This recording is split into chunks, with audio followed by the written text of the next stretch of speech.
Welcome to our channel. ఈరోజు మనం ఈ వీడియోలో భాషా నైపుణ్యాలలో రెండవ నైపుణ్యమైన భాషణం గురించి తెలుసుకుందాం. భాషణం అంటే ఏంటి? మాట్లాడడం. భావ వ్యక్తీకరణలో అంటే మన భావాలను ఎదుటి వాళ్ళకి చెప్పడానికి మనం ఉపయోగించే సాధనమే ఈ భాషణం. భాషణం అంటే ఏంటి? మాట్లాడడం, వచించడం, పలకడం, చెప్పడం. స్పష్టంగా, నిర్దుష్టంగా అంటే దోషరహితంగా మన అభిప్రాయాన్ని ఎదుట వ్యక్తికి మాటల రూపంలో వ్యక్తీకరించడాన్ని భాషణం అని అంటారు. ఈ భాషణాన్నే వాచిక చర్య అని కూడా అంటారు. వాచిక చర్య అన్నా భాషణం అన్నా ఒకటే. మనల్ని ఎగ్జామ్లో వాచిక చర్య ఏ భాషా నైపుణ్యానికి సంబంధించింది అని అడుగుతారు. ఏ భాషా నైపుణ్యానికి సంబంధించినది? భాషణానికి సంబంధించినదే ఈ వాచిక చర్య. భాషా నైపుణ్యాలలో శ్రవణం అనేది మొదటిదే, కానీ భాషా బోధన అనేది వాచిక చర్యతోనే ప్రారంభించాలి. వాచిక చర్య అంటే భాషణం. భాషకు మూలం ఏంటి? వాక్కు. పాఠశాలలో ఉపాధ్యాయులు పెంపొందించే భాషా నైపుణ్యాలలో శ్రవణం మొదటిదైతే భాషాభ్యాసనంలో మొదటి సోపానం వాచిక చర్య. మనకి భాషా బోధన అనేది ముందు మనం వినాలన్నా, శ్రవణం జరగాలన్నా ముందు భాషా బోధనలో ముందు మాట్లాడాలి. కాబట్టి భాషా బోధనలో మొదటి సోపానం వాచిక చర్య అంటే భాషణం. వచ్చనే సంస్కృత ధాతువు నుంచి వచనం, వాక్కు, వాచికం మొదలగు పదాలు ఏర్పడ్డాయి. వచనం, వాక్కు, వాచికం అనే పదాలు ఏ సంస్కృత ధాతువు నుంచి ఏర్పడ్డాయి? వచ్చనే సంస్కృత ధాతువు నుంచి ఏర్పడ్డాయి. చాలామంది తమ జీవిత వైఫల్యాలకు కారణమని దేనిని భావిస్తారు అంటే చక్కగా మాట్లాడలేకపోవడం. అంటే కొంతమంది ఇతరులతో ఎలా మాట్లాడాలో తెలియకే తమ జీవితం వైఫల్యం చెందిందని అనుకుంటూ ఉంటారు. విద్యార్థుల భాషణ సామర్థ్యం ఏ నైపుణ్యాలను ప్రభావితం చేస్తుంది అంటే పఠనం, లేఖనం. చక్కని భావ వినిమయానికి ఆధారమైనదే మాట. చక్కని భావ వినిమయానికి ఏది ఆధారమైనది? మాట. ప్రఖ్యాత భాషా శాస్త్రవేత్త పి. గర్రి భాషణాన్ని క్రింది పేర్కొన్న అంశాలు ప్రభావితం చేస్తాయని, విద్యార్థులకు మాట్లాడడంలో శిక్షణ ఇచ్చేటప్పుడు ఈ 4 అంశాలను దృష్టిలో ఉంచుకోవాలని తెలియజేశారు. ఈ 4 అంశాలు ఇచ్చి శాస్త్రవేత్త పేరు అడగచ్చు, శాస్త్రవేత్త పేరు ఇచ్చి ఈ 4 అంశాలు అడగచ్చు. కాబట్టి చాలా ఇంపార్టెంట్. ఆ 4 అంశాలు ఏంటంటే 1 ధ్వనుల వినియోగం, 2 ఎదుట వ్యక్తులకు అందించదలుచుకున్న సమాచారం, 3వది సమాచార వినిమయానికి ఉపయోగించే భాషారూపం, 4 వక్త యొక్క వ్యక్తిత్వం. మనల్ని ఎగ్జామ్లో ఈ 4 అంశాలు కూడా ఇచ్చేసి ఇది ఏ నైపుణ్యానికి చెందిందని అడగచ్చు. అంటే ఈ 4 అంశాలు కూడా భాషణానికి చెందిన అంశాలు. అలాగే భాషా శాస్త్రవేత్త పేరు కూడా అడగవచ్చు. కాబట్టి ఆ భాషా శాస్త్రవేత్త పేరు, ఆయన తెలియజేసిన 4 అంశాలు బాగా గుర్తుంచుకోవాలి. ఇలాంటి 4 అంశాలే ఇంకొక తెలుగు మెథడాలజీ టెక్స్ట్ బుక్లో కూడా ఇచ్చారు. అవేంటో కూడా మనం తెలుసుకోవాలి. ఇంకొక తెలుగు మెథడాలజీలో ఇచ్చిన ఈ 4 అంశాలకి కూడా శాస్త్రవేత్త పేరు ఇవ్వలేదు, కానీ వాచిక చర్యకు శిక్షణ ఇచ్చేటప్పుడు ఈ క్రింది 4 అంశాలకు ప్రాధాన్యం ఇవ్వాలని 4 అంశాలను తెలియజేశారు. అవి ఏంటంటే 1 నూతన శబ్ద పరిచయం, 2 విషయ పరిచయం, 3వది ఉచ్చారణ దక్షత, 4 భావ ప్రకటన కౌశలం. మనల్ని ఎగ్జామ్లో ఎలా అడుగుతారు అంటే ఈ 4 అంశాలు కూడా ఇచ్చేసి ఈ 4 అంశాలు ఏ నైపుణ్యానికి సంబంధించినవి అని అడగచ్చు. ఏ నైపుణ్యానికి సంబంధించినవి? భాషణానికి సంబంధించినవి, వాచిక చర్యకు సంబంధించినవి. ఈ భాషణానికి సంబంధించి బాలగేయాలు అన్నా శిశుగేయాలు అన్నా ఒకటే. అభినయ గేయాలు, కథాకథనం, నాటకీకరణం ఏ తరగతి వరకు ఉపకరిస్తాయి అంటే 3వ తరగతి వరకు ఉపకరిస్తాయి. 3వ తరగతి వరకు బాలగేయాలు, అభినయ గేయాలు, కథాకథనం, నాటకీకరణం ఇవి ఉపకరిస్తాయి. అదే 4, 5 తరగతుల్లో అయితే ఉక్త రచన, ఓరల్ కాంపోజిషన్, అలాగే వక్తృత్వ శిక్షణని ఇంగ్లీష్లో అలక్యూషన్ ట్రైనింగ్ అని అంటారు. ఈ ఉక్త రచన, వక్తృత్వ శిక్షణ అనేది 4, 5 తరగతుల్లో ప్రవేశపెట్టాలి. ఇప్పుడు భాషణానికి ఉన్న లక్షణాలు చూద్దాం. మనకి ఎగ్జామ్ పాయింట్ ఆఫ్ వ్యూలో భాషణానికి ఉన్న లక్షణాలు అనేవి చాలా ఇంపార్టెంట్. కాబట్టి భాషణానికి ఏ లక్షణాలు ఉంటాయి? స్పష్టత, నిర్దిష్టత, ధారాళత. స్పష్టత అంటే మనం ఏమైతే చెప్పాలనుకున్నామో అది స్పష్టంగా ప్రకటించడం. అంటే ఉచ్చారణలో స్పష్టంగా ఉండాలి, భావాలు స్పష్టంగా ప్రకటించాలి. తర్వాత లక్షణం నిర్దుష్టత అంటే దోషరహితంగా అని గుర్తుంచుకోండి.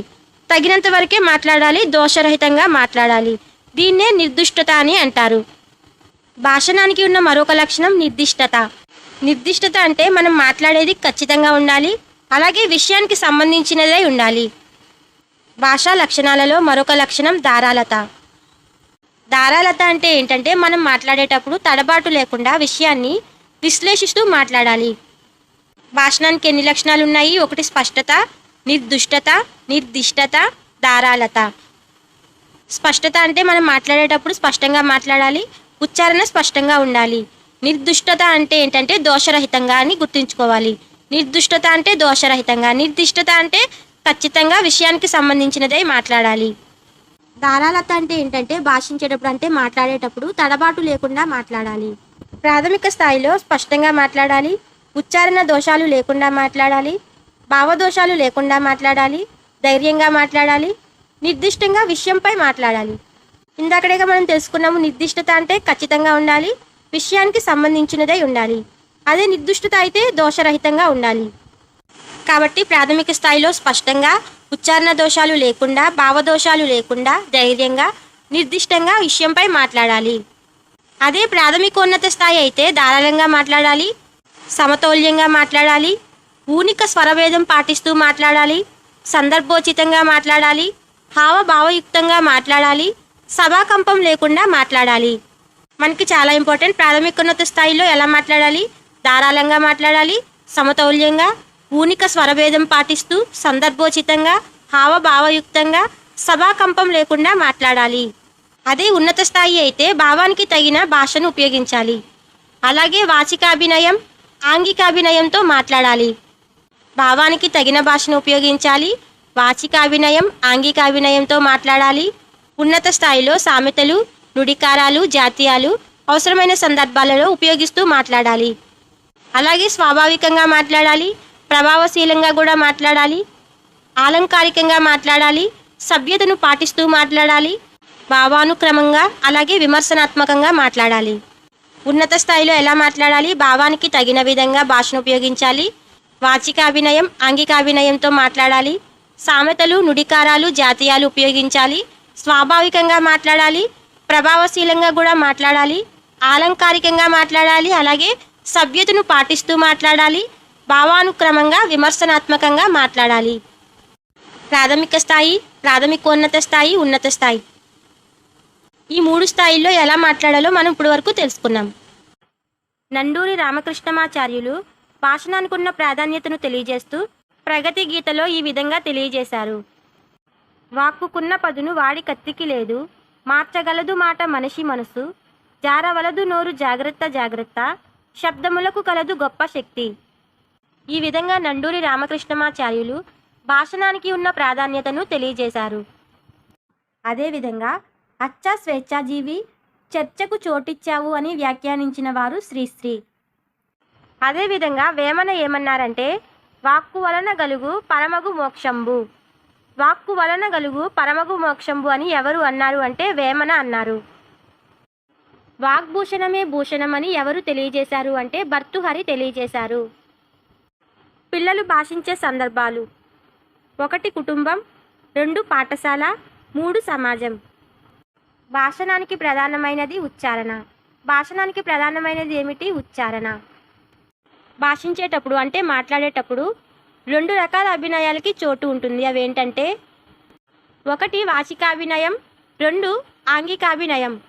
మనల్ని ఎగ్జామ్లో ఇలా కూడా అడగచ్చు, వాచికాభినయం, ఆంగికాభినయం ఏ నైపుణ్యానికి చెందినవి అని అడగవచ్చు. ఏ నైపుణ్యానికి చెందినవి?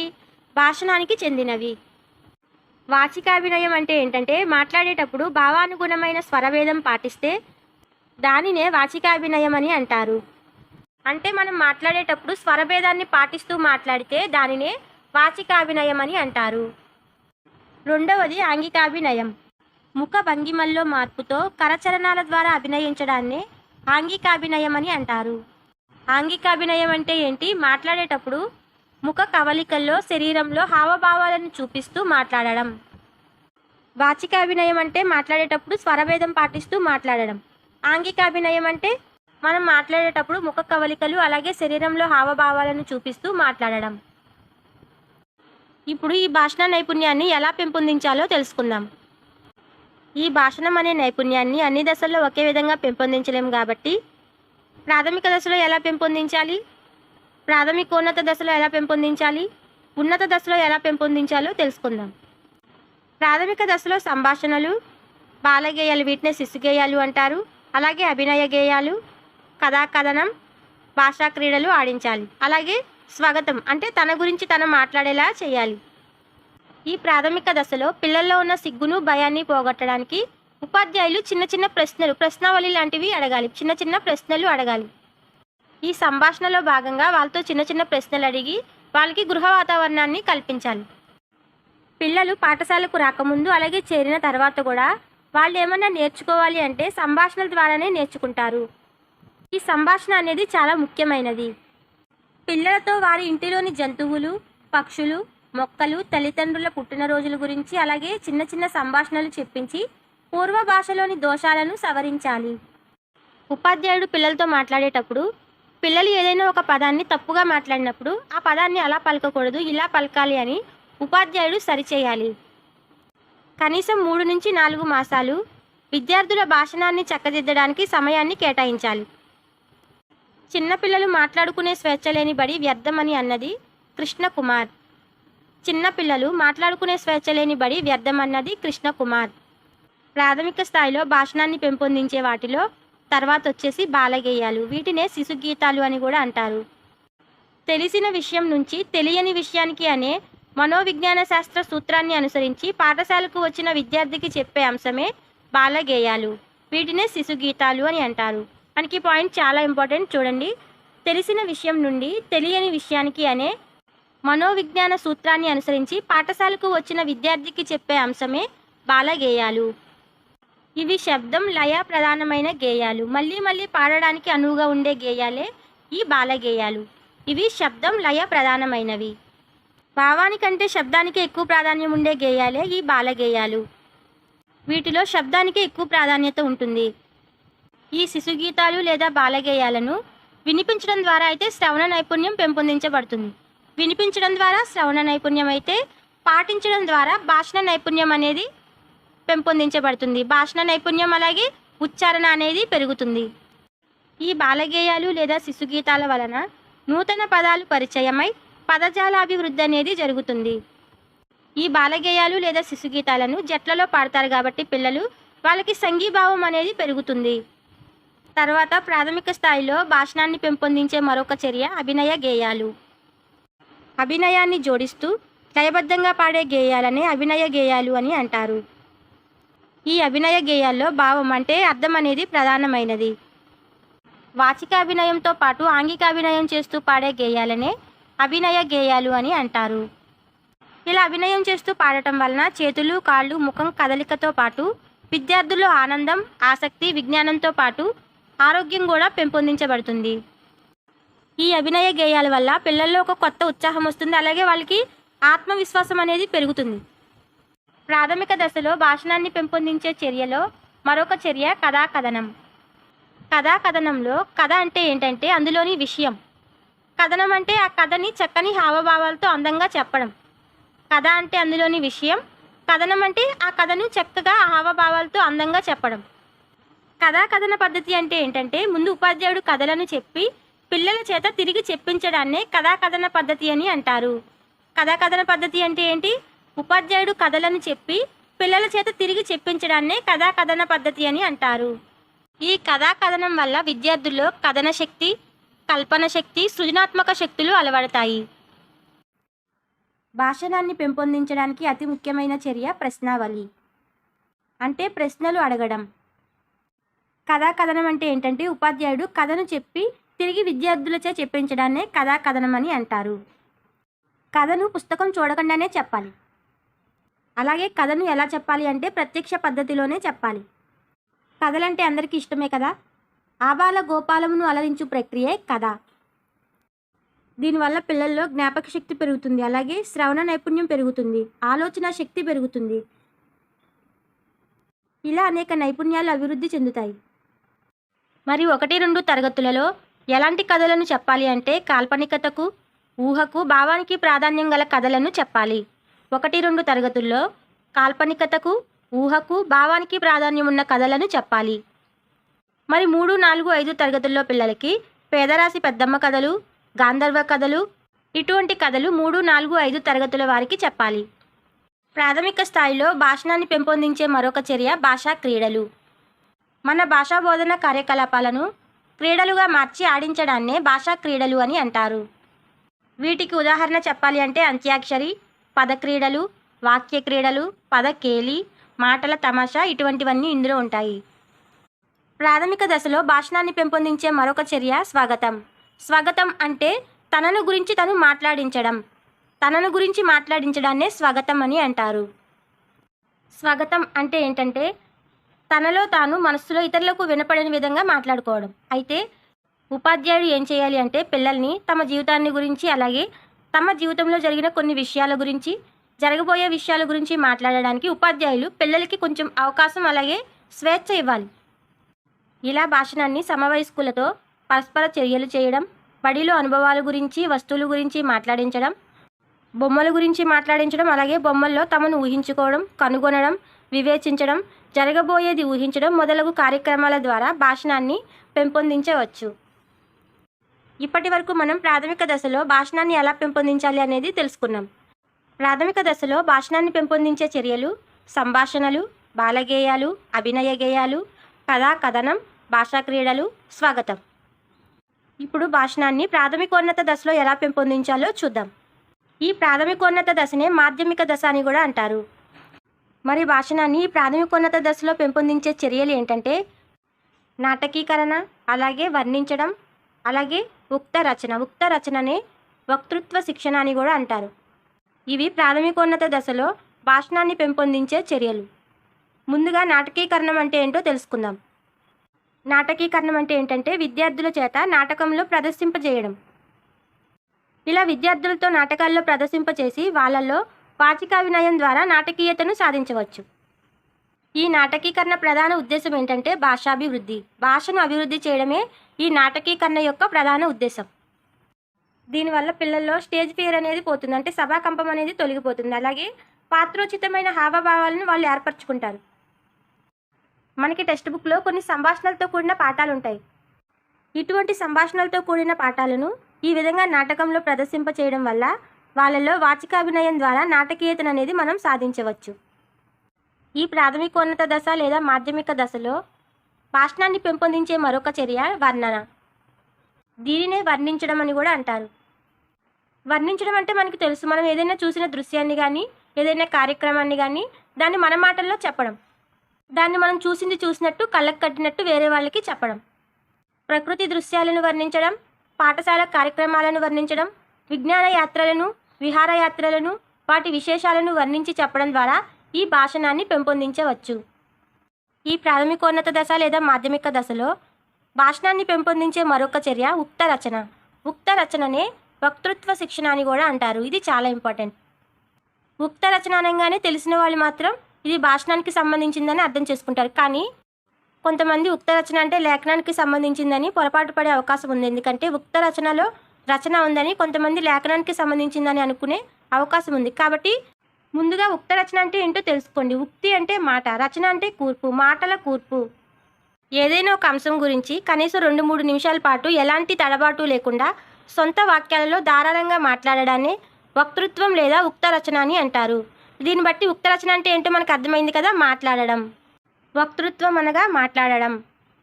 విద్యార్థి తన మనోభావాలను సముచితమైన భాష ద్వారా సభాకంపం లేకుండా ఇచ్చిన అంశానికి అనుకూలంగా ఇతరుల ముందు చక్కగా మాటల్లో వ్యక్తీకరించడాన్ని వక్తృత్వం అని అంటారు. ఈ ఉక్త రచన వల్ల అంటే వక్తృత్వ పోటీల వల్ల విద్యార్థుల్లో భాషాభివృద్ధి జరుగుతుంది. అలాగే ఆనందం, ఉత్సాహం, స్వయం కృషి, అలాగే వారికి ఆత్మవిశ్వాసం పెరుగుతుంది. అలాగే వాళ్ళకి నాయకత్వ లక్షణాలు అనేవి పెరుగుతాయి. ఉపన్యాసానికి ప్రారంభం, వ్యాప్తి, ముగింపులు అనేవి ఆహ్లాదంగా ఉండాలి. ఈ వక్తృత్వ శిక్షణ వల్ల పిల్లల్లో సభాకంపం పోతుంది, అంటే వాళ్ళకి స్టేజ్ ఫియర్ అనేది పోతుంది. అలాగే వాళ్ళు మంచి వక్తలుగా ఎదుగుతారు. ఒక విధంగా చెప్పాలి అంటే సద్యోభాషణం అంటే సహచరులతో మాట్లాడడం కూడా ఉక్త రచనకు చెందినదే. ఇప్పటి వరకు మనం ప్రాథమికోన్నత దశలో అంటే మాధ్యమిక దశలో భాషణాన్ని ఎలా పెంపొందించాలో తెలుసుకున్నాం. ఇప్పుడు ఉన్నత దశలో భాషణాన్ని ఎలా పెంపొందించాలో తెలుసుకుందాం. ఉన్నత దశలో భాషణాన్ని పెంపొందించే చర్యలు ఏంటంటే పొడుపు కథలు, చిక్కు ప్రశ్నలు, అలాగే సాహిత్య సమావేశాలు, అలాగే గోష్ఠులు. ఈ పొడుపు కథలు లేదా చిక్కు ప్రశ్నల వల్ల పిల్లల్లో ఆలోచన సామర్థ్యం అనేది మనం పెంపొందించవచ్చు. అలాగే భాషణం కూడా అభివృద్ధి చెందుతుంది. ఉన్నత దశలో మరొక చర్య సాహిత్య సమావేశాలు. ఈ సాహిత్య సమావేశాల్లో ప్రముఖ కవుల ఉపన్యాసాలు, నీతి పద్యాలను కంఠస్థం చేయించడం, వాటిని సందర్భోచితంగా ఉపయోగిస్తూ సంభాషింపజేయడం ద్వారా భాషణ నైపుణ్యాన్ని పిల్లల్లో మనం పెంపొందించవచ్చు. దీనిలో భాగంగా తరగతి గదిలో పిల్లల చేత ఉత్తమ పద్యాలను మనం పఠనం చేయించాలి. సాంస్కృతిక కార్యక్రమాల్లో భాగంగా పాఠశాలల్లో క్విజ్ పోటీలను నిర్వహించాలి. ఇటువంటి వాటి వల్ల పిల్లల్లో సహకార భావం, అలాగే సాహిత్యంపై అభిమానం అనేది పెరుగుతుంది. అలాగే ఉన్నత దశలో భాషణాన్ని పెంపొందించే మరొక చర్య గోష్ఠులు. గోష్ఠులు అంటే ఏంటంటే విద్యార్థులు ఒక అంశాన్ని తీసుకుని దానిపై వాదోపవాదాలు జరపడం. ఫర్ ఎగ్జాంపుల్, తెలుగు గొప్పదా, ఆంగ్లం గొప్పదా? ఈ అంశం తీసుకుంటే కొంతమంది విద్యార్థులు తెలుగు గొప్పది అంటారు, కొంతమంది విద్యార్థులు లేదు ఆంగ్లమే గొప్పది అంటారు.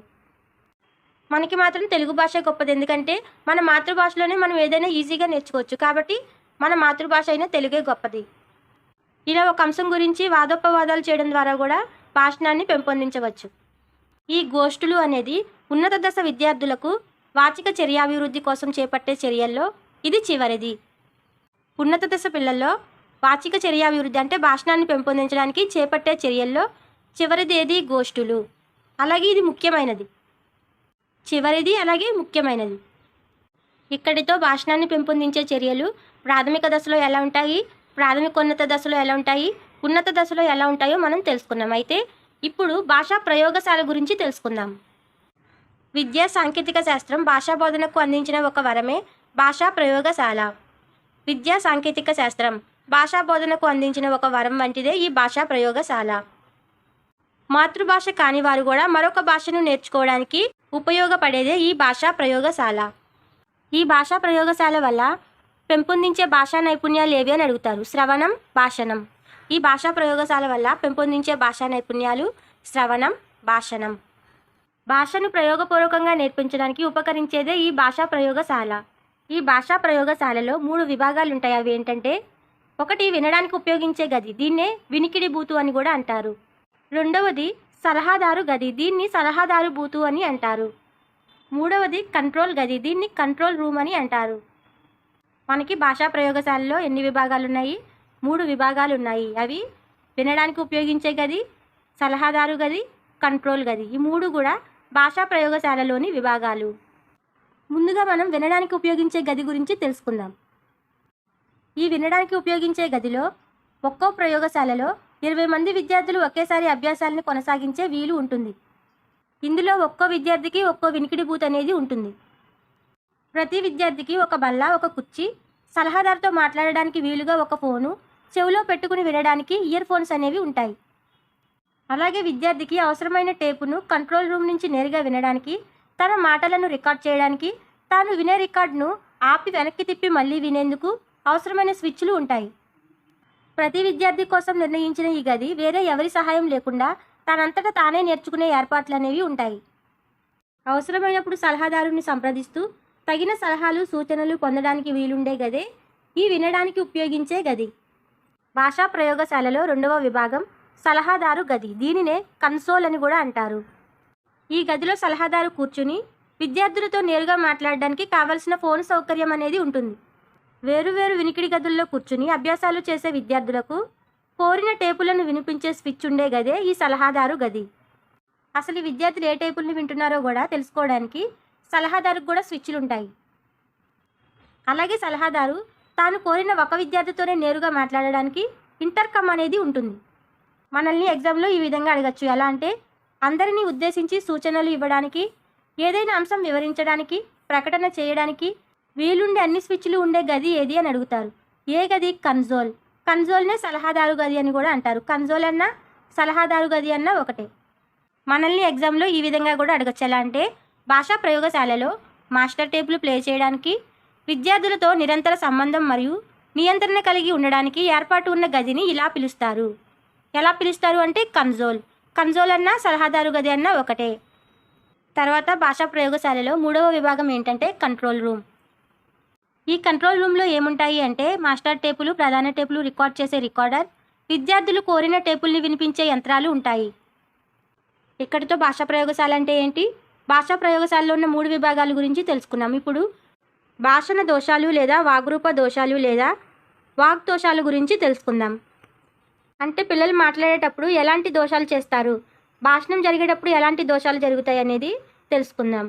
పిల్లలు చేసే వాగ్దోషాలు ప్రధానంగా 3 రకాలుగా ఉంటాయి. అవి ఏంటంటే భావదోషాలు, భాషా దోషాలు, ఉచ్చారణ దోషాలు. 1 భావదోషాలు, 2 భాషా దోషాలు, 3 ఉచ్చారణ దోషాలు. ముందుగా భావదోషాల గురించి తెలుసుకుందాము. భావదోషాలు ప్రధానంగా విషయ పరిజ్ఞానానికి చెందినవై ఉంటాయి. భావదోషాలు ఏర్పడడానికి ప్రధాన కారణాలు ఏంటంటే 2. అవి అందులో 1 విద్యార్థికి తెలిసిన అంశమే తప్పుగా ఉండడం, 2వది వచ్చేసి సభాకంపం లేదా తొట్రుపాటు.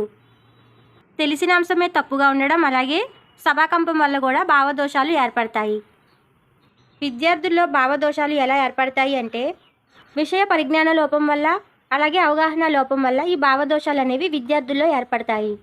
విషయ పరిజ్ఞానం లేకపోవడం వల్ల అలాగే దాని మీద వాళ్ళకి అవగాహన లోపం వలన ఈ భావదోషాలు అనేవి ఏర్పడతాయి. ఈ భావదోషాలకి ఎగ్జాంపుల్ చెప్పాలి అంటే ఫర్ ఎగ్జాంపుల్ శ్రీకృష్ణుడు కురుక్షేత్రంలో ఎవరి పక్షాన పోరాడారు, పాండవుల పక్షాన పోరాడారు. కానీ శ్రీకృష్ణుడు కురుక్షేత్రంలో కౌరవుల పక్షాన పోరాడారు అని పలికితే అది భావదోషం. ఇంకొక ఎగ్జాంపుల్ చూడండి, చంద్రుని వరం వల్ల కుంతీదేవికి కుంభకర్ణుడు జన్మించాడు.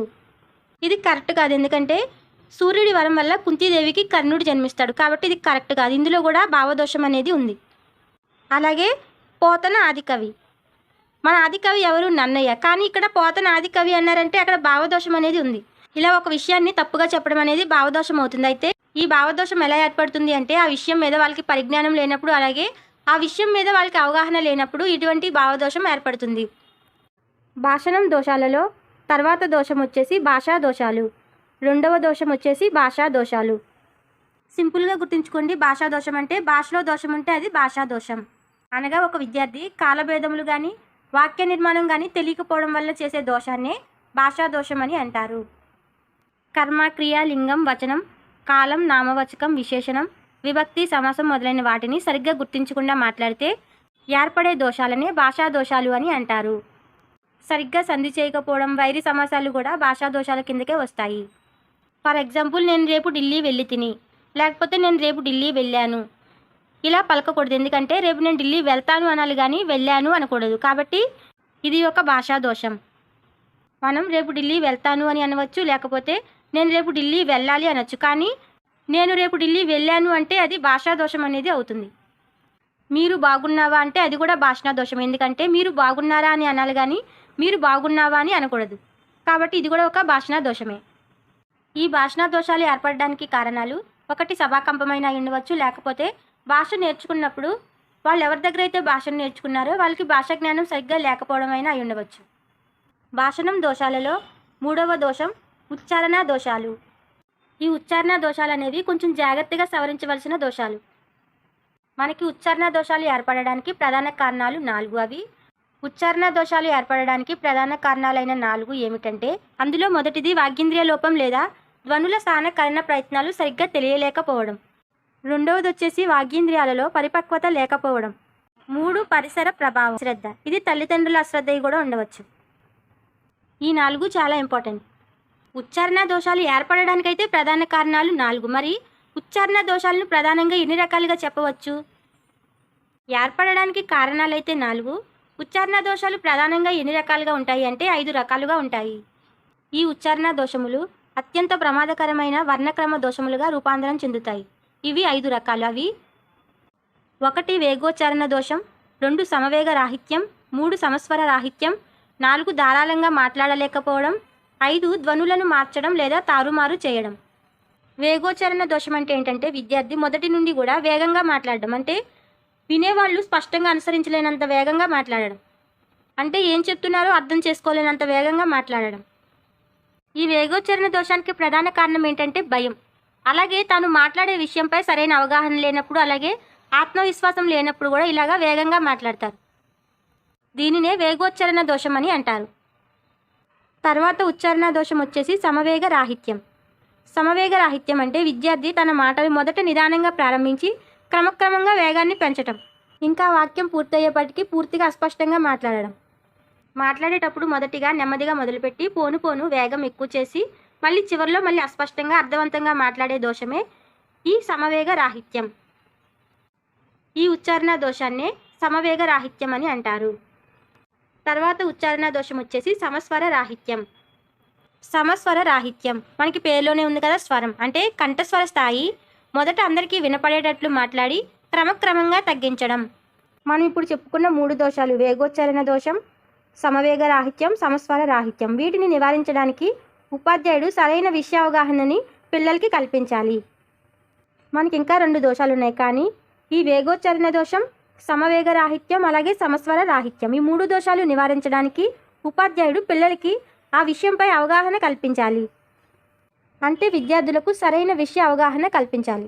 ఉచ్చారణ దోషాలలో 4వ దోషం వచ్చేసి ధారాళంగా మాట్లాడలేకపోవడం.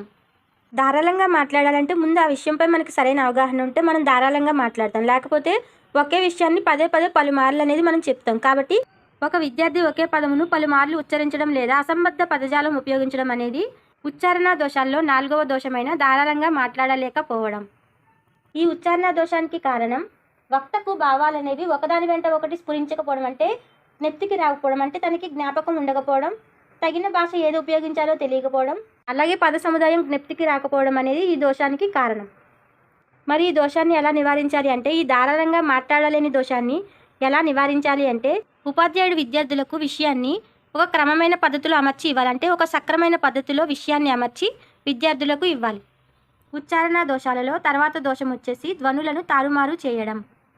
మనకి పేరులోనే ఉంది కదా, ఒక అక్షరానికి బదులు మరొక అక్షరం పలకడం. దీన్నే ధ్వనులను తారుమారు చేయడం అని అంటారు. దీనినే ధ్వనులను మార్చడం అలాగే తారుమారు చేసే దోషాలు అని కూడా అంటారు. దీనిలో ఏం జరుగుతుంది అంటే ధ్వనుల మార్పులో ఉన్న వర్ణాలు పోవడమో లేదా కొత్త వర్ణాలు చేరడమో జరుగుతుంది. దీనినే ధ్వని దోషాలు అని అంటారు. ఆ ధ్వని దోషాలు ఏమిటి అంటే అచ్చులకు బదులు హల్లులు పలుకుట. ఉదాహరణకి ఉలవలు, ఉలవలు. ఫస్ట్ ఉలవలు అన్నప్పుడు మనం అచ్చుల్లో ఉన్న ఊని పలికాం, తర్వాత హల్లుల్లో ఉన్న ఉలవలు అని పలికాం. కాబట్టి అచ్చులకు బదులు హల్లులు పలకటం. తర్వాత వచ్చేసి హల్లుల స్థానంలో అచ్చులను పలకడం. ఫర్ ఎగ్జాంపుల్ వీరయ్య అనే పేరు తీసుకుంటే యాక్చువల్గా వీరయ్య అని పిలవాలి, కానీ కొంతమంది పలకడం రాక వీరయ్యను ఈరయ్య అని పలుకుతారు. అంటే హల్లు ప్రదేశంలో అచ్చు పలుకుతారు, హల్లుల స్థానంలో అచ్చులని పలకడం. తర్వాత వచ్చేసి మహాప్రాణాలకు బదులు అల్ప ప్రాణాలను పలకడం. ఫర్ ఎగ్జాంపుల్ భగవంతుడు, భగవంతుడు. మనకి ముందు భగవంతుడిలో మహాప్రాణం ఉంటే తర్వాత భగవంతుడిలో అల్ప ప్రాణం ఉంది, కాబట్టి మహాప్రాణాలకు బదులు అల్ప ప్రాణాలను పలకడం. అలాగే అల్ప ప్రాణాలకి బదులు మహాప్రాణాలను పలకడం. For example Vidya, Vidya. First విద్యలో మనం అల్ప ప్రాణం ఉపయోగిస్తే తర్వాత విద్యలో మనం మహాప్రాణం అనేది ఉపయోగించాం, కాబట్టి అల్ప ప్రాణాలకు మహాప్రాణాలను పలకడం. తర్వాత వచ్చేసి అనునాసికాల ఉచ్చారణ దోషాలు. అంటే ఏంటంటే అనునాసిక అక్షరాలలో మార్పు చేయడం. ఫర్ ఎగ్జాంపుల్ జ్ఞానం, జ్ఞానము. ముందు జ్ఞానంలో మనం అనునాసికమైన జ్ఞా అనేది ఉపయోగించాం, కానీ తర్వాత జ్ఞానము అని పలికామంటే గాకి దీర్ఘం ఇచ్చి గాకి యావత్తిస్తే గ్యా. ఈ గ్యా అనేది అనునాసికం కాదు కాబట్టి అనునాసిక అక్షరాలలో మార్పు వచ్చింది, కాబట్టి అనునాసిక అక్షరాలలో మార్పు.